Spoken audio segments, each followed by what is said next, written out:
నమస్కారం అండి, చెప్పండి.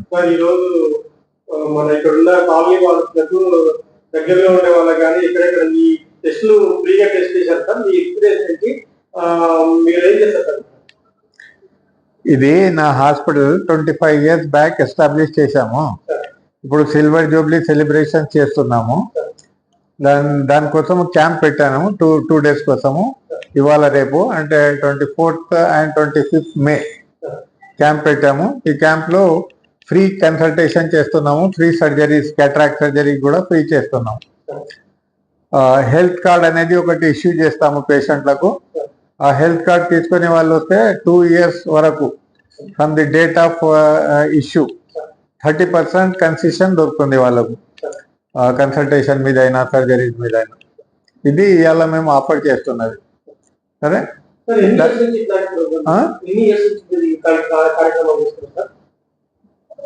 ప్రతి 2-3 years కు చేస్తున్నాము, కానీ ఈసారి 25 years అయింది కాబట్టి కొద్దిగా గ్రాండ్ గా చేస్తున్నాం. నేను MBBS కాకతీయ మెడికల్ కాలేజ్లో, MS MR మెడికల్ కాలేజ్ గుల్బర్గాలో. నేను ఇప్పుడు ప్రజెంట్లీ దగ్గర్ మెడికల్ కాలేజ్లో అసిస్టెంట్ ప్రొఫెసర్గా పనిచేశాను. ప్రజెంట్లీ షాదాన్ మెడికల్ కాలేజ్లో ప్రొఫెసర్ HODగా పనిచేస్తున్నాను. ప్రస్తుతము హాస్పిటల్స్ కానీ టెక్నాలజీ ఈ ల్యాబ్ కానీ ఐ సంబంధించిన కానీ అప్పటికి ఇప్పటికి చదువుకోవడానికి డిఫరెన్సెస్ చాలా వస్తున్నాయి. క్యాట్రాక్ట్ సర్జరీలో చాలా చేంజెస్ వచ్చినాయి. ఇంతకు ముందు కట్ చేసి సూచర్స్ వేసేవాళ్ళు, సూచర్ లేకుండా సర్జరీ చేసేవాళ్ళు, అదంతా అయిపోయింది. ఇప్పుడు ఫేకో సర్జరీ అని 2.5 mm ఇన్సిషన్తో అన్ని పనులు చేస్తున్నాము. సో ఆపరేషన్ తర్వాత ఇమీడియట్లీ పనికి పోవచ్చు. ఇంతకు ముందు లెక్క 1 month 15 days జాగ్రత్త చేయవలసిన అవసరం అంతా ఉండదు. సో ఫాస్ట్ చేంజెస్ వస్తున్నాయి. మళ్ళీ ట్రీట్మెంట్లో కూడా లేజర్స్ యూజ్ చేస్తున్నాము. కళ్ళద్దాలు లేకుండా చేయడానికి లైసిక్ సర్జరీ అని, PRK సర్జరీ అని అవి ఉన్నాయి, అవి చేస్తున్నాము. దాంతో కళ్ళద్దాలు ఎప్పటికీ యూజ్ చేయకుండా కూడా క్లియర్ కనబడేట్టు చూస్తాం. ఎక్కడైతే నంబర్ ఎక్కువ ఉంటుందో చాలా మంది వాళ్ళు ఇది కార్నియల్ రిఫ్రాక్టివ్ సర్జరీస్ అని అంటారు దాన్ని, అది చేయించుకుంటారు. లేజర్తోని అది చేస్తాము, కళ్ళద్దాలు లేకుండా ఉంటుంది. ఒకప్పుడు ఒక 20 years బ్యాక్ అయితే కళ్ళద్దాలు అనేది చాలా వరకు అంత వాడేవాళ్ళు కాదు. ఇప్పుడు చిన్నపిల్లలు కూడా ఎక్కువ కళ్ళద్దాలు అంటే కల్తీ ఫుడ్ వలన లేదంటే టెక్నాలజీ ఫుడ్ వలన అని చెప్పడానికి ఏం ప్రూఫ్ లేదు, కానీ టెలిఫోన్ వాడడం ఎక్కువ, టీవీ వాడడం ఎక్కువ, ల్యాప్టాప్ వాడడం ఎక్కువ, దానివల్ల కూడా ఎఫెక్ట్ అవుతుంది. నంబర్ వచ్చే అవకాశాలు ఉంటాయి. ఎక్కువసేపు టెలిఫోన్ చూస్తూ ఉంటే, ల్యాప్టాప్ మీద పని చేస్తూ ఉంటే నంబర్ వచ్చే ఛాన్సెస్ ఉంటాయి, నంబర్ ఎక్కువ అయ్యే ఛాన్సెస్ కూడా ఉంటాయి. ఏంటంటే మన దగ్గర మీ దగ్గర ఎట్లాంటి టెక్నీషియన్స్ కానీ లేదంటే ఎక్విప్మెంట్స్ ఎలాంటి వాడుతుంది? ఐకి సంబంధించిన అన్ని ఇన్స్ట్రుమెంట్స్ ఉన్నాయి మా దగ్గర. Lasers, OCT machine, scanning and లేజర్తో కళ్ళద్దాలు తీయడం, సర్జరీ కోసం మైక్రోస్కోపు, ఫేకో మషీన్ అవన్నీ ఉన్నాయి. కంటికి సంబంధించిన ఏది కూడా వేరే దగ్గర రెఫర్ చేయవలసిన అవసరం ఉండదు. అన్నీ మేము ఇక్కడ చేస్తాము అండర్ వన్ రూఫ్. మళ్ళీ ఆప్టికల్ షాప్ ఉంది అటాచ్డ్.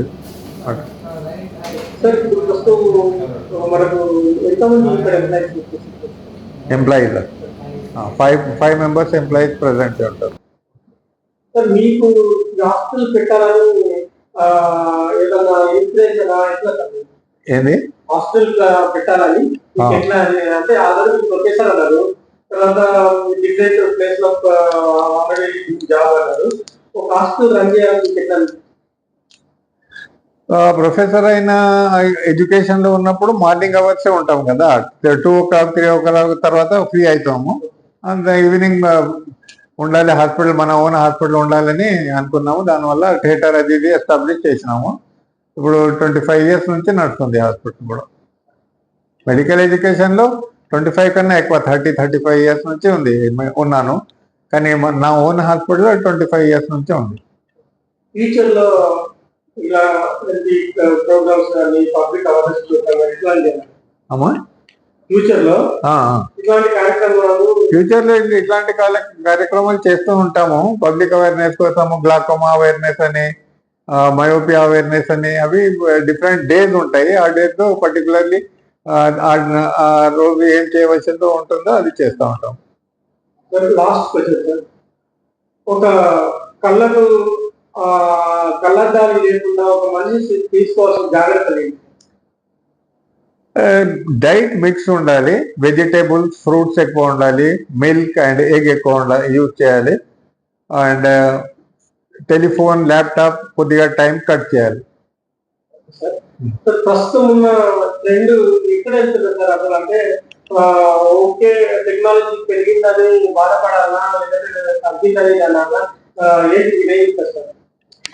టెక్నాలజీ ఎప్పుడు నష్టం ఇవ్వదు కదా, టెక్నాలజీతో లాభాలు కూడా ఉంటాయి కదా. ఆ లాభాలు కొన్ని కంట్రీలో ల్యాప్టాప్ కానీ మొబైల్స్ కానీ వాడడం తగ్గించారు అని వింటాం సార్. అట్లాంటి మనం బంద్ చేయలేము కదా. ల్యాప్టాప్ అయినా ఫోన్ అయినా ఎడ్యుకేషన్ కోసం కూడా యూజ్ చేస్తూ ఉంటాము. దాంతో ఎన్నో ప్రయోజనాలు ఉంటాయి కాబట్టి బంద్ చేయమని చెప్పలేము. దానికి కరెక్ట్ యూజ్ చేయాలి. అన్నెసెసరీ యూజ్ చేయకుండా ఎడ్యుకేషన్ కోసం యూజ్ చేస్తే దాంతో లాభమే ఉంటుంది, నష్టమే ఉండదు. కానీ ఉట్టిగా సీరియల్స్ చూడడము, పిక్చర్ చూడడం, అది చూడడం, సాంగ్స్ చూడడం, అట్లాంటి కోసం కంటిన్యూస్లీ 2 hours 3 hours అది చూస్తూ ఉంటే నష్టం కావచ్చు. పర్టికులర్లీ చిల్డ్రన్లో సెల్ ఫోన్తోనే ఎక్కువ నష్టం ఉంటుంది, పెద్దవాళ్ళకు అంత నష్టం ఉండదు. మన దగ్గర అప్రాక్సిమేట్లీ ఈరోజు ఎంతమంది ట్రీట్మెంట్ ఆగలేదు? ఈరోజు ఎంతమంది మన దగ్గర ఫ్రీ అవేర్నెస్ ప్రోగ్రామ్ లో పార్టిసిపేట్ చేసింది? ఇప్పటి వరకు అయితే 150 members వచ్చారు, కానీ 500 members దాకా వస్తారని అనుకుంటున్నాము. ఇవాళ 500, రేపు 500 రావచ్చు. అందులోకెళ్ళి మళ్ళీ అందరికీ కళ్ళద్దాలు మందులు రాస్తున్నాము, సర్జరీ కేసెస్ కు నోట్ చేసుకుని పెడుతున్నాము. వీళ్ళకు మళ్ళీ తర్వాత పిలిచి ఇవాల్యుయేట్ చేసి ఫ్రీ సర్జరీ చేస్తాం. సార్ మనీ అంటే వాళ్ళకి కానీ డబ్బు కానీ అన్ని చాలా ఎంతో మంది ఉన్నవాళ్ళు సార్. ఇలాంటి ప్రజాసేవలు చేసే వాళ్ళు చాలా తక్కువ సార్. మీరు ఇందులో ఉన్నారు, మీరు ఒక వ్యక్తి అనుకోవచ్చు. మీకు ఇట్లా కార్యక్రమాలు చేయాలని ఇన్స్పిరేషన్ ఏంటి? మేము చూస్తుంటాం చాలా మంది సర్జరీకి వెళ్తూ ఉంటారు. అక్కడ కూడా రష్ ఎక్కువ ఉండడం వల్ల ఇప్పుడు అవసరం లేదు, తర్వాత రండి, బీపీ ఎక్కువ ఉంది, షుగర్ ఎక్కువ ఉంది అని పంపిస్తూ ఉంటారు. వాళ్ళు అటువంటి వాళ్ళకు ఇది ఒక ఫ్రీ ఇక్కడ చేస్తున్నాం ప్రైవేట్ సెక్టర్లో అంటే వాళ్ళు ఇక్కడ యూటిలైజ్ చేసుకోవచ్చు. అందుకే మేము ఇది స్టార్ట్ చేసినాం. పడలే 2 days ఇవాళ రేపు. Thank you sir. వెల్కమ్.